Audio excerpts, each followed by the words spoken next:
నమస్తే, welcome to our channel. నేను ప్రియాంకరావు. ఒక మాజీ సీఎం ప్రెస్ మీట్ పెట్టారు అంటే ప్రతి ఒక్కరూ కూడా కన్నార్పకుండా మిస్ అవ్వకుండా చూస్తారు. ఎందుకు? ప్రభుత్వం మీద అంటే ఇప్పుడున్న పాలనలో ఏవైనా అవకతవకలుంటే, ప్రజలకు ఏదైనా అన్యాయం జరిగితే చెప్తారు అని, లేదా ఏదైనా సలహాలు సూచనలు ఇస్తారేమోనని, ఒక మార్గనిర్దేశం చేస్తారేమోనని. ఒకప్పుడు పాలిటిక్స్ ఇలానే ఉండేది, హెల్దీ పాలిటిక్స్. కానీ ఇప్పుడు జగన్మోహన్ రెడ్డి గారిని మనం తీసుకుంటే వస్తారు, వారంలో 2 రోజులు ఏపీకి వస్తారు, స్కెడ్యూల్ ఫినిష్. నెలకో పరామర్శ, నెలకో ప్రెస్ మీట్, అయిపోయింది. ప్రెస్ మీట్ పెట్టిన ప్రతిసారి మీడియాకి 1 వీక్కి సరిపడా మంచి స్టఫ్ ఇచ్చి వెళ్తారు. మరి ఒక మాజీ సీఎం పెట్టాల్సిన ప్రెస్ మీట్లేనా ఇవి? పైగా పెట్టిన ప్రతిసారి ఏదో ఒక అబాస్పాలు. అంటే ఆయనకి ఎవరైనా ఇస్తున్న స్క్రిప్ట్ ఏం సరిగ్గా చదవట్లేదా, లేదంటే ఈయన ఇస్తున్న దాన్ని అర్థం చేసుకోలేకపోతున్నారా? ఏం జరుగుతుంది? సో దీని గురించి ఈరోజు తెలుసుకుందాం. మనతో మాట్లాడడానికి ఈరోజు ఎందుకు మాట్లాడుకుంటున్నామంటే, ఇంకొద్దిసేపట్లో జగన్మోహన్ రెడ్డి గారి ప్రెస్ మీట్ ఉంది కాబట్టి. సో మనతో మాట్లాడడానికి ప్రముఖ పొలిటికల్ అనలిస్ట్ డివి శ్రీనివాస్ గారు ఉన్నారు. ఆయన అడిగి తెలుసుకుందాం. నమస్కారం సార్. నమస్తే. జగన్మోహన్ రెడ్డి గారు ఆయన స్కెడ్యూల్ చూస్తే చాలా ఆశ్చర్యపోవాలి. అధికారంలో ఉన్నప్పుడు ప్రజల్లోకి రాలేదు. సరే, అధికారం పోయాక ప్రజల్లోకి వస్తారా అని ఆయన అనుకుంటే స్కెడ్యూల్ పెట్టుకొని దూరంగా ఉండి వెళ్తున్నారు. సరే, ప్రెస్ మీట్లు పెట్టి ఏదైనా దిశానిర్దేశం చేస్తారా? ప్రజల కోసం అసెంబ్లీలో ఎలానో ఫైట్ చేయట్లేదు, ప్రశ్నలు వేయట్లేదు, అట్లీస్ట్ ప్రెస్ మీట్ ముందైనా ప్రశ్నిస్తారా అనుకుంటే ఒక మంచి స్టఫ్ ఇచ్చి ఏదో ఒక న్యూసెన్స్ చేసి వెళ్తున్నారు. ఏంటి సార్ ఇది అసలు? ఒక మాజీ సీఎం పెట్టాల్సిన ప్రెస్ మీట్, మాజీ సీఎం నడుచుకోవాల్సిన వ్యవహారమేనా ఇది? బ్రహ్మానందం చాలా సీరియస్ అయ్యాడంట. ఎందుకు సార్? మొన్న ఫోన్ చేసి అసలు విపరీతంగా కోప్పడ్డాడంట. ఏంటి, నా మీమ్స్ కన్నా నీ ఎక్కువ మీమ్స్ వస్తున్నాయి అంటే. ఇప్పుడు జగన్మోహన్ రెడ్డి ప్రెస్ మీట్ అంటే అది ఒక జోకర్స్ మీట్గా, మరి ఆ సోషల్ మీడియాకి ఇప్పుడు ఒక కంటెంట్గా అతను మారాడని. ఇవాళ మీరు అన్నారు, ఏది మాజీ ముఖ్యమంత్రి ప్రెస్ మీట్ పెడితే అసలు అందరూ కళ్ళప్పగించి చూస్తుంటారు. వీళ్ళు ఇప్పుడు జగన్మోహన్ రెడ్డి ప్రెస్ మీట్ పెడితే ఎవరు కళ్ళప్పగించి చూస్తున్నారు? సోషల్ మీడియా బ్యాచ్ అంతా. ఏ స్టఫ్ దొరుకుద్దా అని. అరే అసలు ఇప్పుడు ప్రతి నిమిషం ఆయన హావభావాలు, అతని మాటలు మనం చూసాం గతంలో ఏ విధంగా నవ్వుల పాలైందో. కౌ కౌ కౌ ఏంటది, ఆవు ఆవు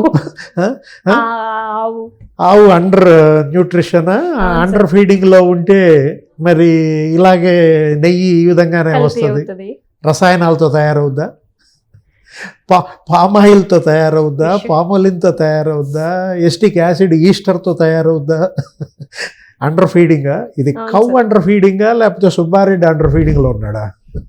భూమన కరుణాకర్ రెడ్డి అండర్ ఫీడింగ్లో ఉంటే ఈ విధమైన నెయ్యి తయారైందా? లేకపోతే ఆ మధ్య ఇంకో మాట అన్నాడు, ఏంటది, ఏముంది, డేటా అప్లై చేస్తే మైండ్కి డేటా అప్లై చేస్తే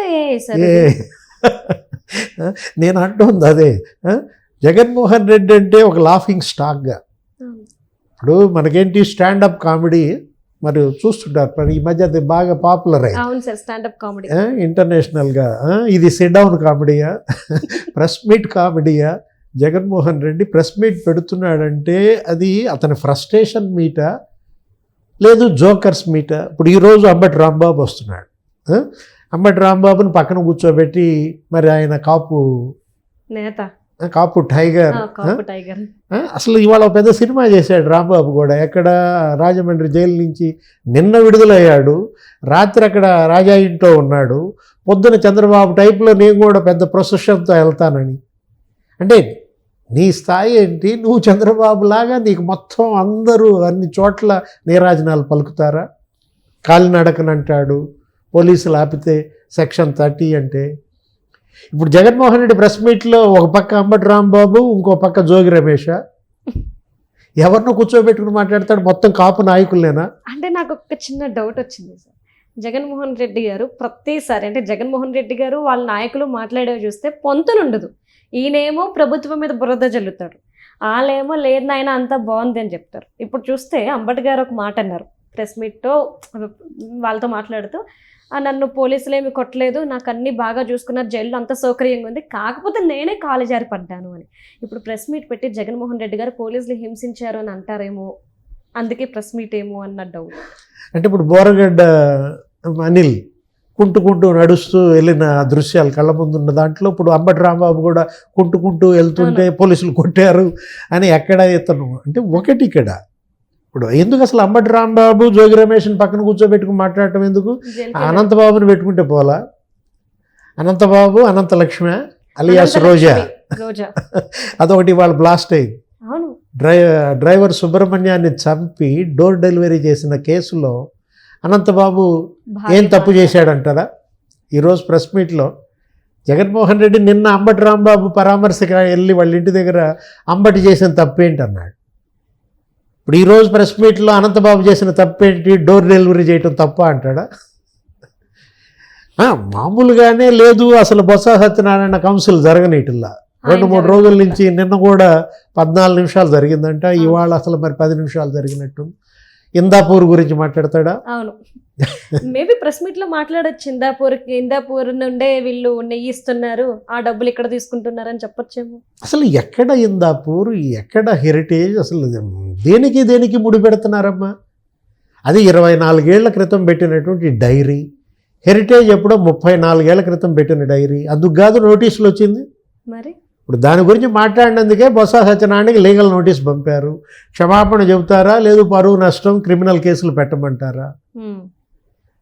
అదో చీకటి ఒప్పందం అంటాడు బొత్స సత్యనారాయణ. ఇప్పుడు జగన్మోహన్ రెడ్డి కూడా ప్రెస్ మీట్లో ఇప్పుడు అదే చెప్తాడు. ఏమని? ఇందాపూర్తో చంద్రబాబు చీకటి ఒప్పందం అంటారా? ఏది చీకటి ఒప్పందం? చీకటి ఒప్పందం అయితే వాళ్ళు అది పబ్లిష్ చేస్తారా? నువ్వే చూపిస్తున్నావు. ఆ చీజ్ ప్యాకెట్ నెయ్యి అంటావు, సరే ఏదో ఒక ప్యాకెట్ చూపించి దాని కింద ఏమని రాసి ఉంది? మార్కెటెడ్ బై హెరిటేజ్ అని ఉంది. అది చీకటి ఒప్పందం అయితే ప్రింట్ ఎందుకు చేస్తారు? చేయకూడదుగా. చీకటి ఒప్పందం అయితే వెబ్సైట్లో ఎందుకు పెడతారు? మేము ఇందాపూర్ ఉత్పత్తులు కొని మార్కెట్ చేస్తాం, మా ఉత్పత్తులు ఇందాపూర్కి అమ్మమని వాళ్ళు హెరిటేజ్ చెప్తే ఇప్పుడు జగన్మోహన్ రెడ్డి కూడా నోటీసులు వస్తాయి. లేనిపోయింది ఆయన కనుక దానిపైన మాట్లాడితే 2500 కోట్ల టర్న్ ఓవర్ అమ్మది. ఏది? ఇందాపూర్. ఎవరు దాని డైరెక్టర్లు? ఒకడు భుజబల్, ఒకడు షిండే, ఒకడు మానే. మరాఠీలు కదా వాళ్ళంతా కూడా. వాళ్ళు డైరెక్టర్లుగా ఆ కంపెనీ అయితే దీనికి ముడిపెడితే ఇప్పుడు ఇది 6000-7000 కోట్ల టర్న్ ఓవర్. ఏది? హెరిటేజ్. ఇప్పుడు అమూల్ జగన్మోహన్ రెడ్డి బినామీయా? అందుకే అమూల్ని ఆయన మొన్న ఎంకరేజ్ చేశాడా ఆయన 5 ఏళ్లలో? ఆ మాట ఎవరన్నా అన్నారా? లేదు. ఏం మాట్లాడతాడు ఈరోజు ప్రెస్ మీట్లో? ఇంకా సూపర్ 6, సూపర్ 7 అదేగా అరిగిపోయిన గ్రామ్ఫోన్ రికార్డ్ అయిపోయింది. జగన్ ఏం మాట్లాడతాడు ప్రెస్ మీట్లో అనేది ముందే చెప్పేస్తున్నారు జనం. గెస్ట్ చేసేస్తున్నారు సార్. ఆల్మోస్ట్ అర్థమైపోయింది ఆయన మైండ్ సెట్ అందరికీ. అంటే ఇప్పుడు మీరు సూపర్ 6 అంటావు, అన్నదాత సుఖీభవ. వాళ్ళు ఎంత పెట్టారు? దగ్గర 6700 కోట్లు పెట్టారు. లాస్ట్ ఇయర్ 7000 కోట్లు ఆల్రెడీ రైతుల ఖాతాల్లో వేశారు. నువ్వెంత పెట్టావు? జనం అడిగే క్వశ్చన్. వాళ్ళని నువ్వు ఎంత పెట్టావని నిలదీసినప్పుడు జగన్మోహన్ రెడ్డి ఎంత పెట్టాడు రైతు భరోసాకి? 4000 కోట్లు. అంతేగా. తల్లికి వందనం వాళ్ళు ఎంతమందికి ఇస్తున్నారు? 65 లక్షల మందికి ఇస్తున్నారు. 10,000 కోట్లు ఖర్చు పెడుతున్నారు. ఈ బడ్జెట్లో 9500 కోట్లు పెట్టారు. మరి నువ్వు అమ్మఒడి ఎంత ఇచ్చావు? ఎంతమందికి ఇచ్చావు? నువ్వు ఇచ్చింది 5,000 కోట్లు, వాళ్ళు ఇచ్చింది 10,000 కోట్లు. నువ్వు ఇచ్చింది 40 లక్షల మందికి, వాళ్ళు ఇచ్చింది 65 లక్షల మందికి. అంటే జగన్ ఇచ్చిన దానికన్నా 25 లక్షల మందికి ఎక్కువ మందికి తల్లికి వందనం ఇస్తే డబల్. నువ్వు 5,000 కోట్లు ఇస్తే వాళ్ళు 10,000 కోట్లు ఇస్తే సూపర్ 6 ఏది, సూపర్ 7 ఏది అంటాడు. ఇప్పుడు ఉచిత బస్సు నువ్వు ఇచ్చావా మహిళలకి? వాళ్ళు బ్రహ్మాండంగా ఇస్తున్నారు. ఇప్పుడు 1.5 కోటి ఏమో ఉచిత బస్సు ఫెసిలిటీ వాడుకున్నారు. అవును సార్. 2500 కోట్లు పెట్టారు ఈ బడ్జెట్లో. గ్యాస్ నువ్వు ఫ్రీగా ఇచ్చావా? వాళ్ళు ఇస్తున్నారు 3 సిలిండర్లు, దానికి 2700 కోట్లు పెట్టారు. ఇంకా అప్పుల గురించి మాట్లాడతాడు. నిన్న కేసు కౌన్సిల్లో అప్పుల గురించి మాట్లాడాడు. 6 లక్షల కోట్ల అప్పు ఉంది, కార్పొరేషన్ల రుణాలు కూడా కలిపి 1,50,000 కోట్లని అతను 7 లక్షల కోట్లు ఏమో చెప్పాడు. మరి ఆ రోజు 10 లక్షల కోట్లు ఎందుకన్నారు అంటాడు, 14 లక్షల కోట్లు ఎందుకన్నారు అంటాడు. ఇవేంటి ఈ బడ్జెటరీ అప్పులు? నువ్వేం చేశావు? ఆఫ్ బడ్జెట్ అప్పులు. అసెంబ్లీ ఆమోదం లేకుండా అప్పు తెచ్చావు. అసలు ఇప్పటికీ 20 డిపార్ట్మెంట్స్ తెలియదు ఎంత అప్పు తెచ్చారో, వాళ్ళ మీద ఎంత అప్పు ఉందో కూడా ఇంకా 20 శాఖల్లో తెలియదు అనమాట. అసలు ఇప్పుడు కాంట్రాక్టర్లకు పెండింగ్ బకాయిలు ఎన్ని ఉన్నాయి? 1,50,000 కోట్లు ఉన్నాయి. ఇప్పుడు ఇవన్నీ కలిపితే 10 లక్షల కోట్లు అవుతాయి కదా. వాటి గురించి మాట్లాడతారు ఆయన. అంటే ఏంటంటే కనికట్టు, మసిబూసి మారేడికాయ చేయటం, అంటే అబద్ధాల మేకప్ అంటాడు. అదేమంటే అసలు నువ్వు వేసుకున్న మేకప్పే అది, కానీ చంద్రబాబు అబద్ధాల మేకప్ అంటాడు. ఒకవేళ జగన్మోహన్ రెడ్డి చంద్రబాబు వైపు చూపిస్తే 4 ఏళ్ళు ఎవరి వైపు చూపిస్తున్నాయి? ఆయన వైపేగా. అదేమంటే జంతు కొవ్వు లేదు అంటాడు. ఇప్పుడు జంతు కొవ్వు ఉంది, లేకపోతే పంది కొవ్వు ఉంది, ఆవు కొవ్వు ఉంది అని ఆ రిపోర్ట్ ఉంది. ఆ రిపోర్టుని చంద్రబాబు చదివాడు. ఆయన లేని రిపోర్ట్ చదివితే, ఇప్పుడు ఎన్డీడీబీ రిపోర్ట్ వచ్చింది, గుజరాత్ నుంచి వచ్చిన రిపోర్ట్ని ఆధారంగా చేసుకుని చంద్రబాబు చెప్పాడు. కానీ సార్, మరి సిట్ చార్జ్ షీట్లో ఇది ఎందుకు నోట్ చేయలేదు? ఆవు కల్తీ ఫుడ్ తీసుకోవడం వల్ల, కల్తీ పాలు ఇవ్వడం వల్ల కల్తీ నెయ్యి వచ్చింది అనేది ఎందుకు వాళ్ళు నోటీస్ చేయలేదు? అంటే లేదు కదా సార్. మరి జగన్మోహన్ రెడ్డి గారు అదే కదా సార్ చెప్పింది, ఆవు తన గర్భంలోని కెమికల్స్తో నెయ్యి తయారు చేసేసి ఇచ్చినట్టే కదా ఆయన చెప్తుంది. ఇప్పుడు ఆవు పూజ చేసి కానీ సుబ్బారెడ్డి బయటకు రాడంట, గో పూజ చేసి కానీ సుబ్బారెడ్డి బయటకు రాడంట. ఏ గోవు, ఏ రసాయనాలతో చేసిన గోవు? ఆయన అసలు ఆవు పూజ, గో పూజకి అర్హుడా? అంటే సుబ్బారెడ్డి ఇవాళ దోషి. ఏది చిన్నప్పన్న వెనక పెద్దప్పన్న ఎవరు అంటున్నారు? బాబాయ్ పెద్దప్పన్న జగన్మోహన్ రెడ్డి.